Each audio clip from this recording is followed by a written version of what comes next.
లక్ష్మీదేవి యొక్క అనుగ్రహము అన్న మాటకు అర్థం ఏమిటంటే కేవలం ఆవిడ ఒక్క చూపు చూస్తుంది ప్రసన్నంగా.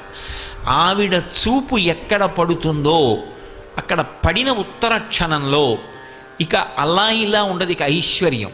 అది ఉత్సాహం కానివ్వండి, సంతోషం కానివ్వండి, పూనిక కానివ్వండి, అక్కడ ఉండేటటువంటి సంపద కానివ్వండి, అవన్నీ కూడా అంత పుష్కళత్వాన్ని పొందుతాయి, అంత సంతోషంగా ఉంటుంది. అందుకే ఆవిడ చూపులలోంచే అంతటి అనుగ్రహ ప్రసరణం చేసింది. అందుకే ఐశ్వర్యం ఎక్కడి నుంచి ఇస్తుంది అంటే ఆమె యొక్క చేతిలోంచి ఇస్తుంది అని చెప్పడం సాధ్యం కాదు.